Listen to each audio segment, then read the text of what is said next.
My name is Rachel, and I'm 34 years old. I've been married to my husband, Daniel, for 3 years. Daniel works as a consultant, and I run a small business from home making handmade crafts. I love Daniel, but there's something I've never told him. My family is very wealthy. My parents always taught me to be independent. Even though we had a lot of money, they wanted me to earn my own way. After college, I got a regular office job and started crafting as a hobby. That hobby turned into a small business. By the time I met Daniel, it was going well. Daniel and I met at an art fair where I was selling my crafts. He stopped by my booth and said, "These are amazing. You're really talented." His kind smile caught my attention. I've never been great at chatting, but with Daniel, it was easy. We started seeing each other often. We enjoyed quiet evenings talking about everything, from our favorite books to childhood memories. When Daniel proposed, saying yes felt natural. I didn't tell him about my family's money because I wanted our relationship to be about love, not wealth. After we got married, we moved into a small apartment. Life was good at first, but then Daniel's job got harder. He came home tired and frustrated. One day he said, "Maybe I should quit. This job is draining me." I told him to take a break if he needed to. Secretly, I started using my savings to help with our expenses. I told him my business was doing better, which was partly true, but I didn't mention my family's money. Over time, Daniel grew distant.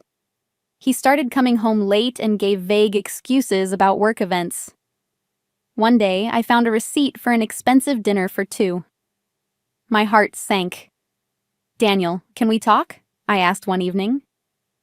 "What is it?" he said, barely looking up. "Are you seeing someone else?" The room went silent. He looked nervous and said, "She's just a friend helping me with career advice."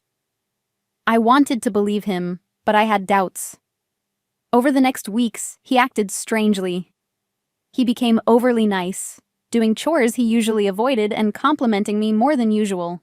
It didn't feel genuine. One day my mom called. "Rachel, we haven't seen you in months. Is everything okay?" "Yes, Mom. I've just been busy," I said. "If you ever need help, let us know," she replied. After that call, I knew I needed to get to the truth. That evening, I confronted Daniel again. "If there's something you're not telling me, I need to know." He sighed. "I've been feeling like a failure. I can't provide for us the way I should. That's why I've been talking to Claire.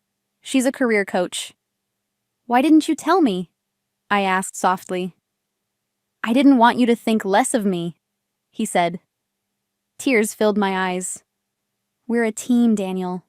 You don't have to face this alone." That night, we talked openly for the first time in a long while. I didn't tell him everything about my family, but I assured him we'd get through this together. Slowly, we began to rebuild trust. Over the next few weeks, Daniel made an effort to change. He started looking for new job opportunities and spent more time at home. While it wasn't easy, I felt hopeful for the first time in a while. My business also continued to grow, and I poured my energy into creating new designs and exploring ways to expand. One afternoon, as I was packing an order, Daniel walked in with a big smile. "I got an interview for a new position," he said.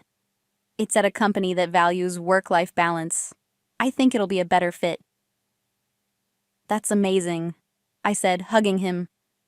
Seeing him excited again reminded me of the man I fell in love with. The day of his interview, I could sense Daniel's nervous energy.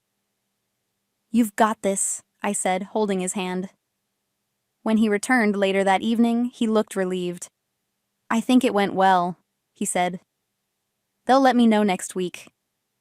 As we waited for the news, I found myself reflecting on how much we had grown as a couple. Our struggles had taught us the importance of communication and supporting each other.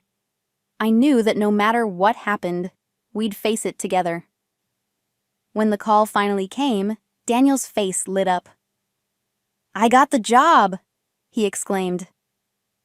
We celebrated that evening with a simple dinner at home, grateful for the fresh start.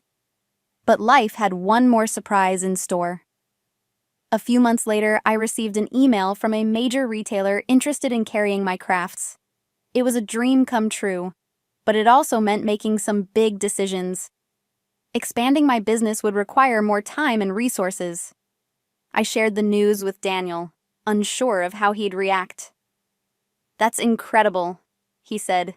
"You've worked so hard for this. Let's figure out a way to make it work." With his encouragement, I decided to take the leap. We set up a workspace in our spare room, and Daniel helped me organize my orders and shipments. It felt like we were truly partners, working toward a common goal. As the months passed, our lives began to stabilize. Daniel's new job brought him a sense of purpose, and my business continued to thrive. We started talking about our future, traveling, buying a house, and maybe even starting a family. One evening, as we sat on the couch, Daniel turned to me and said, "Thank you for sticking by me. I know I haven't made it easy." "We've both made mistakes," I said, "but we've also learned and grown. That's what matters."